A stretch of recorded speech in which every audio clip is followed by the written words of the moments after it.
year and a half ago, you couldn't use the word. Even if you said capitalism, you say, well, you've been ideological, or grinding some axe, or get with it. Oh, that's so last century. And then when the whole system started falling down, maybe that's what it is. People got to get hit on the head with the bricks of capitalism as it comes down. They start saying, that's capitalism. I kid you, the San Francisco Chronicle. San Francisco Chronicle is a mainstream newspaper, and I live up in that area. I live in Berkeley. And I take the paper up, and there's this awful, stupid cartoonist. I dislike him, so I won't say his name. But he had this picture of somebody getting devoured by a giant shark, and it was half the page, this shark, cartoon shark, and right across the shark's side was written the word capitalism. Yeah. I said, what is this? Is this something from some old guy in a party at Union Square? Or is this, that would be unthinkable a year and a half or 2 years ago. So we're doing the unthinkable. It's about time to think about the unthinkable, because our salvation depends upon it. Because the history of capitalism has been a history of, as you know, dynamic production, vast expansion of markets, the accumulation of private fortunes, the stripping away of encrusted traditions and medievalist superstitions, demystification of much of life. It's been a history of prosperity, and I want to add that it's been a history of poverty. Those are the two things that capitalism creates, like every class society. We often have noticed, could you folks please shut off all your cell phones? Believe it or not, Howard, it bounces up here, and I get distracted. Thanks. We often bemoan the fact that you have such wealth and poverty in such unfortunate juxtaposition. You say, look, so much wealth here in this country and so much poverty. What a shame that these two things, why can't they get together and share? But they are very much together. They're very much wedded. But see, wealth creates poverty, and poverty creates wealth. That's how you do it. It's a dynamic interrelationship. The wealth of the few of us rests on the poverty of the many. There could be no wealthy Roman aristocrats, and they lived very well by any age and standards.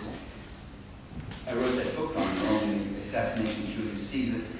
There could be no wealthy aristocrats without impoverished slaves or Roman proletarians. There could be no lords and ladies without serfs who toil all day to keep them in the style to which they are accustomed. There could be no corporate capitalists without workers and taxpayers. I'm going to say something about another exploited group besides workers. They're called taxpayers. There's a very big overlap between workers and taxpayers. but still, there's something a little different here. Okay, and that's the way, there's no mystery. People become rich by paying people who create value much less than the value they create. And that's how I get rich. That's how I, without working, die a multimillionaire. And that's how you, working all your life, die with maybe a house almost paid off and a car that's still able to get on the road a little bit, if you're one of the lucky ones. They call that middle class. The creation of poverty is part of capitalism's success story. Capitalism works much better in impoverished Indonesia than it does in prosperous Denmark or Sweden or Finland. I'll go even further. I'll say capitalism is more successful and more rewarding in Indonesia than it is in Sweden or Finland. In Indonesia, there's no customer service or customer safety regulations. There are no environmental protections to speak of. There's no minimum wage or child labor laws. There's no protection for collective bargaining. there's no occupational safety, there's no publicly funded or employer-funded health services, there's no business regulation, no safety standards for food and water and all that. Indonesians, as Adam Plichik, who writes, that wonderful writer about Oceania, underrated, people should give him more attention. He says, in Indonesia, people just die a lot younger. They just die. They die a lot younger than in Denmark or Finland. They even die a lot younger than they do in the United States. But that's a success. That's a laissez-faire, free market. Oh, I'm sorry. That's a laissez. No, I don't want to have the thing go down.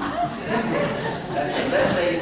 I get worked up about this subject. I mean, we're talking about human life here, and human life is so dispensable under this system. And that's a success story. Investment expenses are less in Indonesia, therefore profits are greater. When I go to Indonesia as an investor, as an owner, I don't have to waste money on stupid things like pensions and paid vacations and occupational safety and environmental protections. Every dollar I ever spend on those stupid kind of things is one less dollar in my pocket. And I want every one of those dollars in my pocket. I'll steal a gold out of your teeth, as you know has been done many times. That's the free market in its purest, dirtiest form. A dollar invested in Indonesia will get you back maybe, what, $15, $16. A dollar invested in Denmark might get you back only 2 or 3. In the social democracies, there are all those costly services and regulations, and so the margin of profit is less.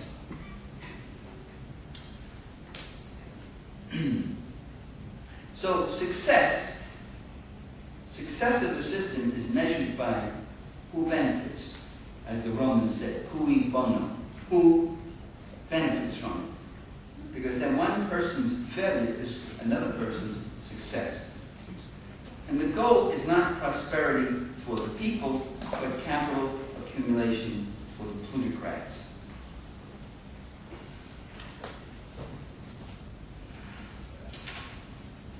I knew I should have worked this out a little bit better. Just talk among yourselves.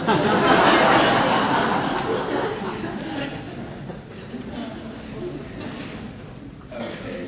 This should have been. That's what it is. Okay.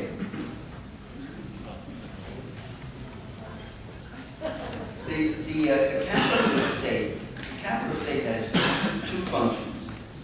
First, the function that all states have, and Marx and Engels recognize that, by the way, the functions of doing certain collective services that no private capitalist wants to bother with because there's no profit in, traffic control or building a bridge that you really can't charge much for toll, but you need it anyway, or something like that.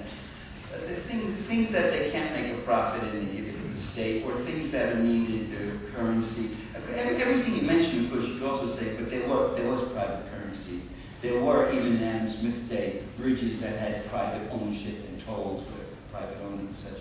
I'll talk about that later in the talk.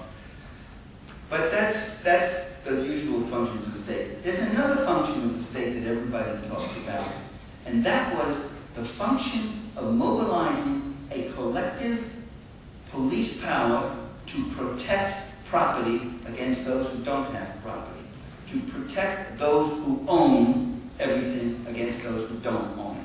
Now that is often called a Marxist interpretation of the state.